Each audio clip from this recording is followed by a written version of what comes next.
श्रीमद् भगवत गीता 13वां अध्याय। श्री भगवान बोले, हे अर्जुन, यह शरीर क्षेत्र नाम का कहा जाता है और इसको जो जानता है उसको क्षेत्रज्ञ इस नाम से उसके तत्व को जानने वाले ज्ञानी जन कहते हैं। हे अर्जुन, तू सब क्षेत्रों में क्षेत्रज्ञ अर्थात जीवात्मा भी मुझे ही जान और क्षेत्रज्ञ को अर्थात विकार सहित प्रकृति का और पुरुष का जो तत्व से जानता है वह ज्ञान है, ऐसा मेरा मत है। वह क्षेत्र जो और जैसा है तथा जिस विकारों वाला है और जिस कारण से जो हुआ है तथा वह क्षेत्रज्ञ भी जो और जिस प्रकार वाला है, वह सब संक्षेप में मुझसे सुन। यह क्षेत्र और क्षेत्र क्या तत्व ऋषियों द्वारा बहुत प्रकार से कहा गया है और विविध वेद मंत्रों द्वारा भी विभाग पूर्वक कहा गया है तथा भली भांति निश्चित किए हुए युक्ति युक्त ब्रह्म सूत्र के पदों द्वारा भी कहा गया है। 5 महाभूत अहंकार बुद्धि और मूल प्रगति भी तथा 10 इंद्रियां, 1 मन और 5 इंद्रियों के विषय अर्थात शब्द स्पर्श रूप रस और गंध तथा इच्छा द्वेष सुख दुख स्थूल देह का पिंड चेतना और धृति, इस प्रकार विकारों के सहित यह शिक्त संस्कृत में कहा गया है। शिष्टता के अभिमान का अभाव, ब्रह्मचरण का अभाव, किसी भी प्राणी को किसी प्रकार भी न सताना, क्षमा भाव, मन वाणी आदि का सरलता, श्रद्धा भक्ति सहित गुरु की सेवा, बाहर भीतर की शुद्ध अंतकरण की स्थिरता और मन इंद्रियों सहित शरीर का निग्रह, इस लोक और परलोक के संपूर्ण भूतों के भोगों में आसक्ति का अभाव और अहंकार का भी अभाव, जन्म मृत्यु जरा और राग द्वेष आदि में दुख और दोषों का बार बार विचार करना, पुत्र स्त्री घर और धन आदि में आसक्ति का अभाव, ममता का न होना तथा प्रिय और अप्रिय की प्राप्ति में सदा ही चित्त का सम रहना, मुझ परमेश्वर में अन्य योगी के द्वारा अवयभिवाचिरणी भक्ति तथा एकांत और शुद्ध देश में रहने वाला स्वभाव और विषय सक्त मनुष्य के समुदाय में प्रेम का न होना, अध्यात्म ज्ञान में नित्य स्थिति और तत्व ज्ञान के अर्थ रूप परमात्मा को ही देखना, यह सब ज्ञान है और जो इसमें विपरीत है वह ज्ञान है, ऐसा कहा है। जो जानने योग्य है तथा जिसको जानकर मनुष्य परमानंद को प्राप्त होता है उसको भली भांति कहूँगा। वह अनादि वाला परम ब्रह्म न सत ही कहा जाता है न असत ही। वह सब और हाथ पैर वाला, सब और नेत्र सिर और मुख वाला तथा सब और कान वाला, क्योंकि वह संसार में सबको व्याप्त करके स्थित है।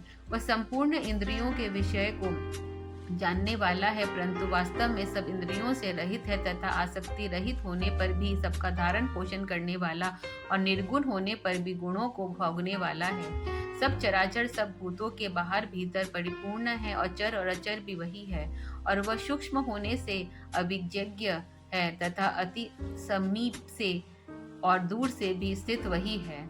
वह परमात्मा विभाग सहित रहित एक रूप में आकाश के सदृश परिपूर्ण होने पर भी चराचर संपूर्ण भूतों में विरक्त सा स्थित प्रतीत होता है तथा परमात्मा विष्णु धारण पोषण करने वाला और रूप संहार करने वाला रूप से सबको उत्पन्न करने वाला है। वह परब्रह्म ज्योतियों का भी माया से अत्यंत परे तथा कहा जाता है। वह परमात्मा बोध स्वरूप जानने के योग्य एवं तत्व ज्ञान से प्राप्त करने योग्य है और सबके हृदय में विशेष रूप से स्थिर शिक्षा तथा ज्ञान और आत्मा का स्वरूप संक्षेप में कहा गया। मेरा भक्त मुझको इस तत्व से जानकर मेरे स्वरूप प्राप्त होता है। प्रकृति और पुरुष अनादि जान तथा संपूर्ण प्रकृति से ही उत्पन्न जान, कार्य और कारण को उत्पन्न करने में हेतु प्रगति कही जाती है और जीवात्मा सुख दुखों के भोक्तापन में अर्थात भोगने में हेतु कहा जाता है। स्थित ही पुरुष त्रिगुणात्मक पदार्थों को भोगता है और संग ही इस जीवात्मा के अच्छी बुरी योनियों में जन्म लेने का। इस देह में स्थित यह आत्मा वास्तव में परमात्मा ही है। दृष्टा सम्मति देने वाला होने से सबका धारण पोषण करने वाला होने जीवन रूप से भोक्ता ब्रह्मा आदि भी स्वामी होने से महेश्वर और शुद्ध सच्चिदानंद घन होने से परमात्मा, ऐसा कहा गया है। इस प्रकार पुरुष को और गुणों से सहित प्रकृति को जो मनुष्य तत्व से जानता है वह सब प्रकार से कर्तव्य कर्म करता हुआ भी फिर नहीं जन्मता।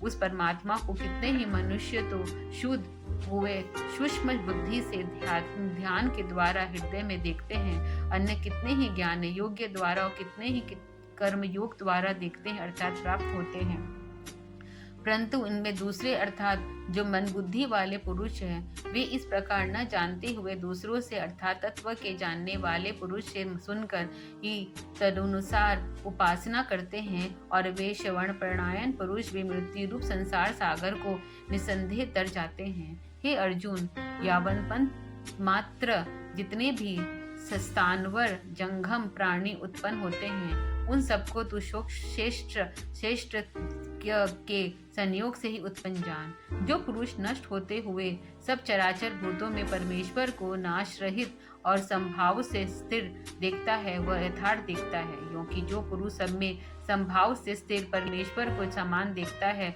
उसमें द्वारा आपको चेष्टा उसमें वह परम गति को प्राप्त होता है। और जो पुरुष संपूर्ण कर्मों को सब प्रकार से प्रकृति के द्वारा ही किए गए हुए देखता है और परमात्मा को अकर्ता देखता है, वही यथार्थ देखता है। जिस क्षण यह पुरुष भूतों के पृथक पृथक भाव को एक परमात्मा में ही स्थिर तथा उस परमात्मा से ही संपूर्ण देखता है, उसी क्षण वह सच्चिदानंद घन ब्रह्म को प्राप्त हो जाता है। हे अर्जुन, निर्गुण होने से यह अविनाशी परमात्मा शरीर में स्थित होने पर भी वास्तव में न तो कुछ होता है। जिस प्रकार सर्वत्र व्याप्त होने के कारण लिप्त नहीं होता, वैसे ही देह में सर्वत्र निर्गुण देह के गुणों से भी लिप्त नहीं होता। हे अर्जुन, जिस प्रकार एक ही सूर्य इस संपूर्ण ब्रह्मांड को प्रकाशित करता है, उसी प्रकार एक ही आत्मा संपूर्ण क्षेत्र को प्रकाशित करता है। इस प्रकार क्षेत्र और क्षेत्रज्ञ के भेदों को तथा कार्य सहित प्रकृति से युक्त होने को जो पुरुष ज्ञानी नेत्र द्वारा तत्व से जानते हैं, वे महात्मा जनक परम ब्रह्म परमात्मा को प्राप्त होते हैं। 13वां अध्याय समाप्त। कल हम